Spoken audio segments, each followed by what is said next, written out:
right, looks like we're all set. We are live. We'll give it just a minute for some people to join us.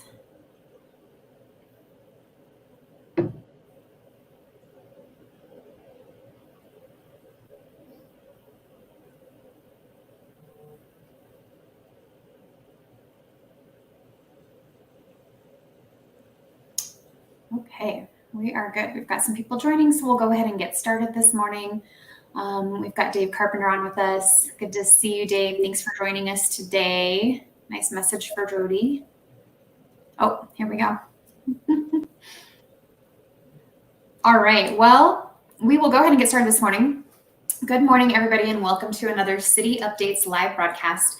I'm Jamie Chavez, your host from the Westminster Chamber of Commerce, and we are thrilled to have you with us today. As always, we're here to bring you the latest insights straight from City Hall, featuring conversations with our councilors, mayor, our mayor pro tem, and other city leaders. And it is your backstage pass to what's happening in Westminster. If this is your first time joining us, thank you so much. We appreciate you being here. You can follow us on Facebook to get notifications for when we go live in the future. And if you're on YouTube, you can hit subscribe and explore previous broadcasts there as well. On Mondays, we talk all about city updates. On Wednesdays, we offer a chance to meet some of the newest members of the chamber and learn about their businesses. So I encourage you to join us for those broadcasts as well. This Wednesday, I'm going live with Amavi Integrative Mental Health. So excited to share their program with you. And we also reserve the last Friday of the month for county updates featuring Jefferson County Commissioner Tracy Kraft-Tharp. So stay tuned for those as well to be informed on broader county matters. As you watch this broadcast this morning, please feel free to engage with us, drop your comments, ask any questions, simply say hello, and we will get to those during the interview. And now finally, a warm welcome to Acting City Manager Jody Andrews. Thank you for joining us today. How are you? Good morning, Jamie. I'm doing well, thank you. And thank you for the opportunity to be here this morning. Yeah, thanks for being here. Good morning, Brian. Thanks for joining us. We've got Parker on also. Thank you for joining us, Parker. I'm sure that people are excited to hear from you. So we'll just let you kind of dive in and tell us the obvious thing, what's new in your world. Yeah, great. Thanks, Jamie. And this really is good timing, and I really do appreciate this opportunity. I have a real soft spot for our chamber, and I really enjoyed the work I've done with the chamber over the years, and really look forward to that continuing. My current role now is acting city manager for Westminster. I've actually been with the city for almost 11 years now, most of that time as deputy city manager. I was interim city manager. Most, I think, of the chamber members will know this for 1 year, and that was 2 years ago. So very comfortable with the transition here at the city. I do want to let people know at the outset that having been here 11 years, worked with this leadership team and this staff team, we're very strong. Our organization is strong. Our leadership is strong.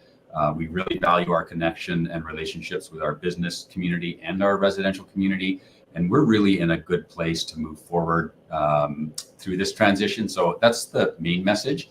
For those folks this morning that don't know or haven't worked with me, I have a long history of working in local government in leadership positions. My career spans 34 years, much of that in the city of Vancouver, British Columbia, where I was deputy city manager, and I also led the design and construction of the 2010 Olympic Village back then. I've worked internationally as well, but I've called Westminster my home for 11 years, and I really am committed to this community and this city, and I really enjoy the work. I enjoy the community, and I really have enjoyed helping lead the city through this period of transition that we're in right now. Awesome. That's great. I have been to Vancouver. It's gorgeous. And I've been to the Olympic Village. And so that's really cool that you had such a big hand in that. Yeah, You've done other really cool things too. Yeah, I've done a few different things in my career. And again, it really makes me, I really appreciate and value my work here in Westminster and the bond with the workforce, the community, the business group. I worked overseas as well. I worked for the Crown Prince of Abu Dhabi for 3 years prior to coming to Colorado. And that was a great experience, and did a lot of good work. A lot of my work over the years has been with development and economic development. And so I really do enjoy the work, and I find in Westminster, with the amount of small businesses that we have and the turnover, and I'm going to talk a little bit this morning about some of the additions to our business community that we've had here very recently, and also our work downtown. I always like to talk about downtown Westminster and the progress that continues to happen there. The momentum is great. But yeah, overall, I've worked in a number of different positions over the years, mostly leadership positions, and very happy to be here at the helm in Westminster. Yeah. And what kind of inspired you initially to get into a career in public service? Oh, that's a great question. It goes right back to the way I was raised. Grew up in a homestead in northern Canada. No electricity, no power, no telephone, no running water. And so I really, from the ground up, learned to really appreciate what goes into making a city work and all of the different elements. So I went into civil engineering, got my civil engineering degree, and right out of university, I realized I wanted to work in local government where engineering, the community, public service all comes together at a very direct level. I've worked at the national level. I really enjoy local government, and that is because of the direct connection. We have the most impact and the most direct impact on people who live in our city, and that to me is public service. It's the servant leadership approach, and I really enjoy that. Yeah, that's great. Awesome. Well, what do you want to share with us about Westminster and what's on your agenda today? There's a lot of things happening in the city, a lot of forward movement on some big things. One of them being that Westminster is moving very strongly toward a ward system and bringing a ward question to our community at this coming election in November. And that's going to be seeking the community's sign off on moving forward with transitioning from all members of our city council elected at large to all members of our city council, except the mayor, elected through a 3-ward system.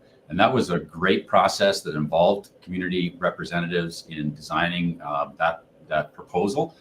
It's been many years in the making, as many of your members will know, and been involved in over the years. So that's coming to the public in November, and that's a very big and exciting initiative. Another one potentially coming forward in November is a drive with a referendum question around our fire service and our fire department. And we're looking at increasing service demands for fire that have been occurring over the last at least half a decade in Westminster. And we do know that we need at least 2 more fire stations, and that our other fire stations are aging out very quickly. And so we're looking at bringing something forward to our public to seek authority to do a drive to upgrade all of those facilities and add potentially 2 new stations and all of the equipment that goes along with that. So those are probably the 2 biggest things that are coming that I wanted to flag for the community. I had mentioned that there's a lot of new businesses arriving and have arrived in Westminster, and I wanted to highlight some of those.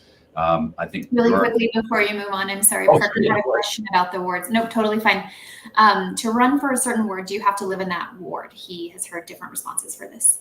Oh yeah, great. Thanks, Parker, for the question. The way it's designed right now is yes. So yeah, there is a residency requirement. City Council confirmed that when they provided the directions at our last council meeting to talk about this. And yes, residency will be a requirement to live. So you have to live in the ward. It will be the same residency requirement as currently in place for Westminster for at large. So right now there's a residency requirement to having had to live in the city for a period of time, and that will carry on, but now be focused for the ward boundaries. So 3 wards, you would have to live in the ward that you're running for, with one exception, and that is the mayor's position will be an at-large position. So the residency requirement would be anywhere in the city for that position. All right, so he's got a follow-up. What happens if no one from that ward comes forward to run? That's a great question.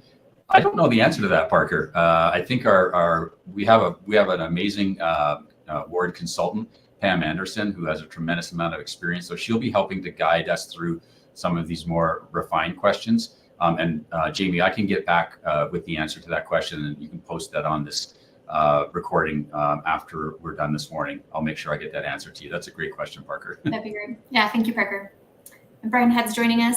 Good morning, Brian. Thanks for being here. All right, sorry to interrupt. Oh no, that was great. So some new businesses in Westminster: Contigo Taqueria at the Stanley Lake Marketplace, Carter's at the shops at Walnut Creek. IHOP has come to Brook Hill Village. We have J. Crew Factory at the Orchard Town Center now. King Buffet in Westfield Village. Pacific Dental in Westminster City Center. Playdate in Bradburn Village. Scratch Golf and Lounge at the Stanley Lake Marketplace, the One Up at Sheridan Crossing, and Wapo's Cantina in Ranch Reserve. And that's just a sampling of our new businesses. And I told City Council this recently, that the momentum in Westminster is very strong. And I hope these businesses are signing up, Jamie, for membership with the Chamber, because there's some new energy and it just keeps coming. And we're seeing also the same dynamic in our downtown Westminster businesses. And those continue to build and add. The most recent is Vato's Tacos, which is opened up right on the pavilion in the Aspire building. And if you haven't been by, it is really remarkable how many people come to Vato's Tacos. The patio's full. The customers go out and play in the water feature afterwards, especially if they have children.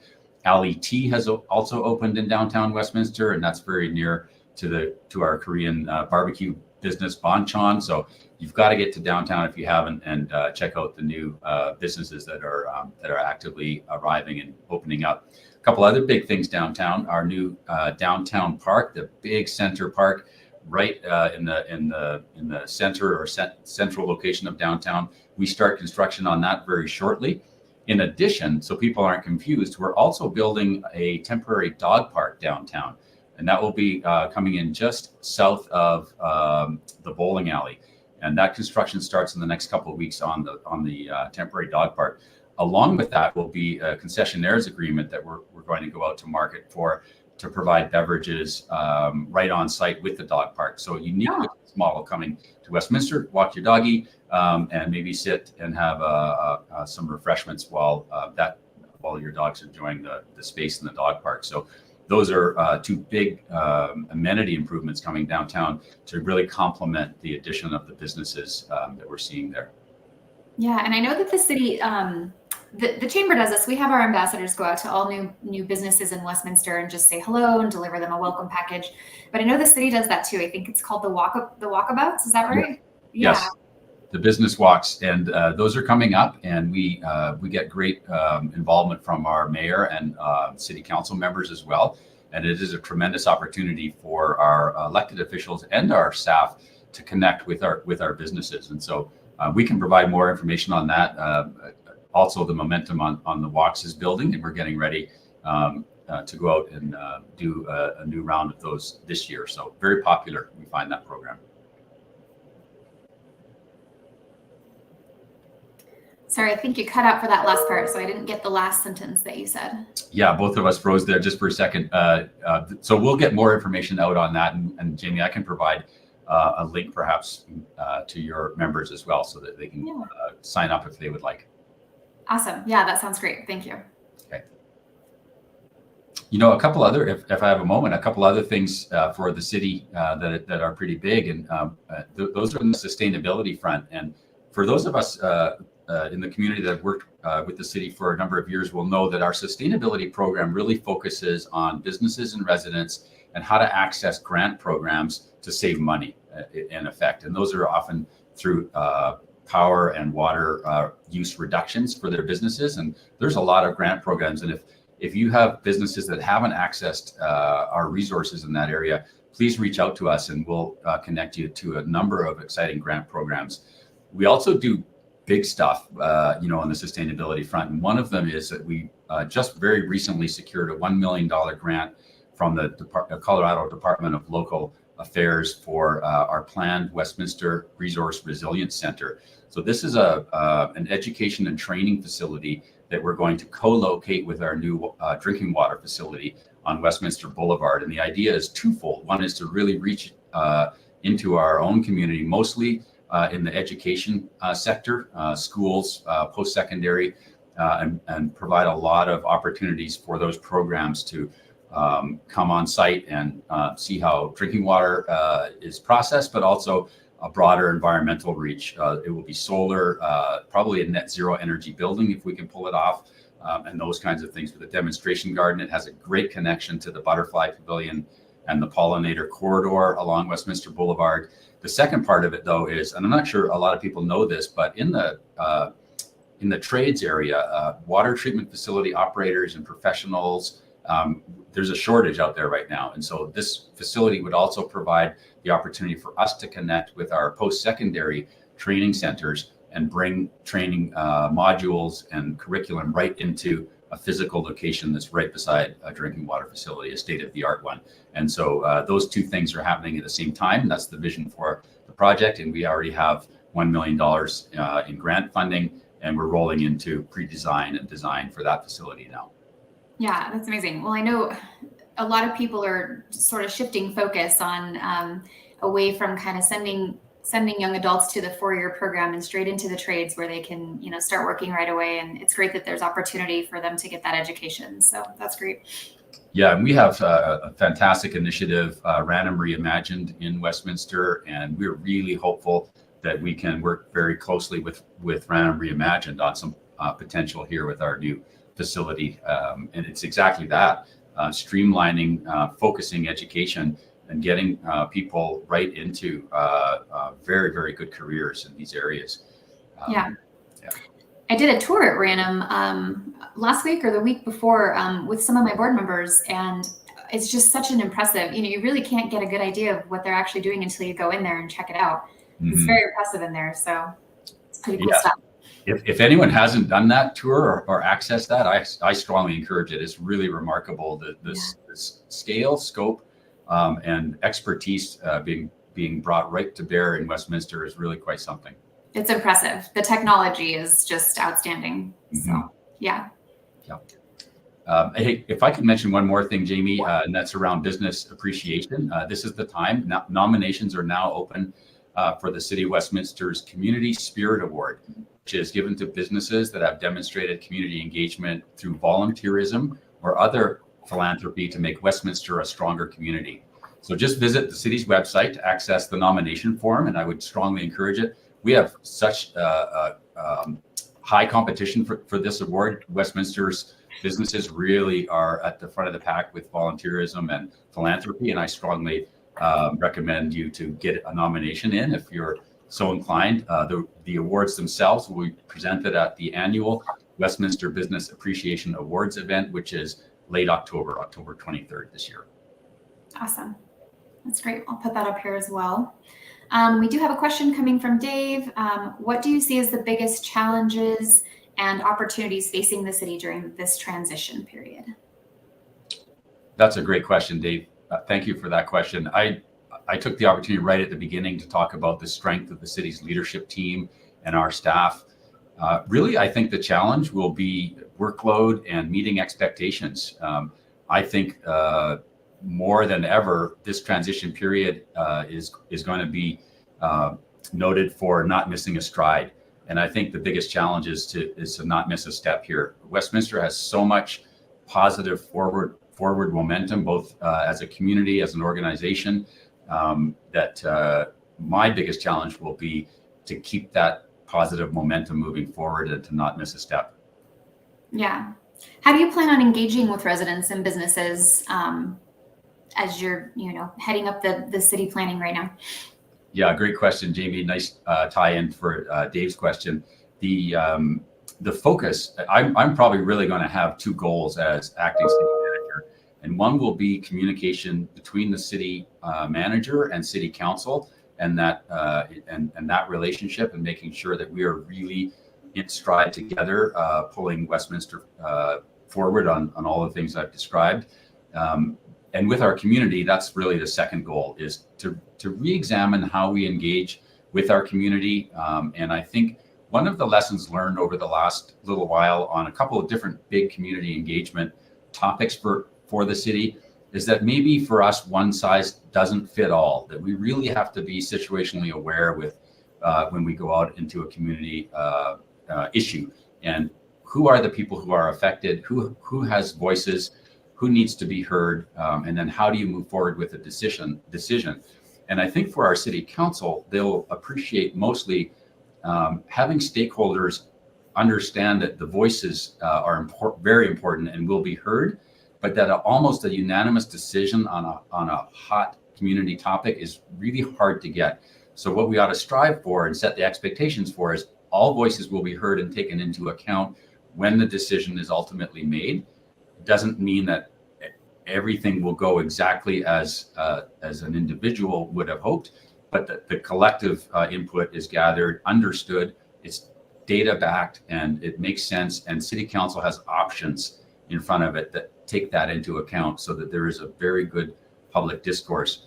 I think a great example of a very successful process so far has been the ward process, moving Westminster very tidily toward a ward system that has taken a lot of input from a lot of people and moving ultimately toward community approval. And if the community says no, then that's a decision that's made, and that's based on the work done in the community and leading up to that point. So that's a great example. Other ones we've gotten involved in, we may have underestimated the level of community engagement on a topic. We may not have understood that it's broader than our own borders. And I think that in talking to other city managers in the Front Range, that's becoming more of a theme for us, that our borders are very permeable when it comes to some big issues, and that we get people from other communities who are very activated in Westminster, and we get our own people from Westminster activated in our neighboring communities. And so we need a higher level of interrelationship with our partner cities around us as well. Yeah, I think that's been pretty obvious, especially recently with the dog park and the airport and all of these other big issues that you and others have been working on.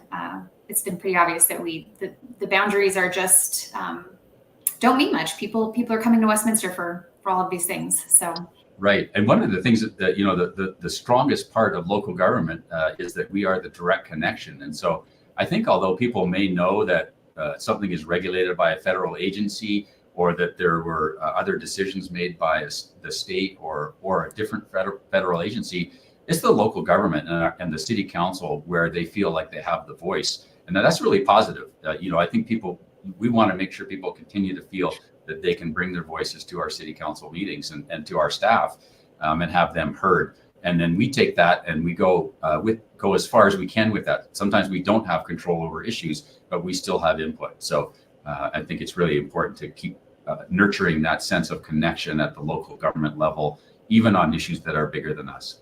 Right. Yep.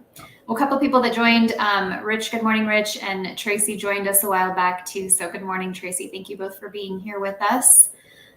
We have a few minutes left. Is there anything that you want to tell us about yourself personally? Things your hobbies, the things you like to do, your favorite things about Westminster? Oh, great question. Well, I have a couple favorite things about Westminster. I'm a frequent but undercover visitor to our historic Westminster area. I just love walking the streets. If I'm meeting Creative Corner is a treasure, and I have a meeting there coming up, and I really enjoy the time in historic Westminster. I also like downtown Westminster. That it's a real dynamic and growing energy downtown. So those are two favorite haunts. My two kids tell me every time we go to the Alamo Theater, which we did last night, that they've grown up downtown, which is a really interesting perspective. And so those are two of my favorite things. I do like to spend time on our open space trails, hiking, and then my other activity that I do a lot of is camping. Wilderness camping is very enjoyable. We live in such a great place. We can have Westminster, and then we can go camping on the weekend and come right back. So we get the best of both worlds in Westminster, and that's one of the big draws for me personally. Yeah, I'd have to agree. I think most people probably would. Westminster is it's pretty exceptional. It's great to live here. It's really, I have visitors from out of town with me and out of state actually, and Westminster is a kind of a quiet success really. The amount of open space that we have, 30 to 33% parks and open space, is unparalleled in cities really, and Westminster really stands out for that, and I love that. And when visitors come, I think as you watch them become aware and look at, well, when's that getting developed? When's that? And I say, those are open spaces. Those are not getting developed. Those are going to stay. And in fact, let's go there and hike that trail or bike that trail. So that's a big treasure for me and my family is our open space. Yeah, it's pretty great.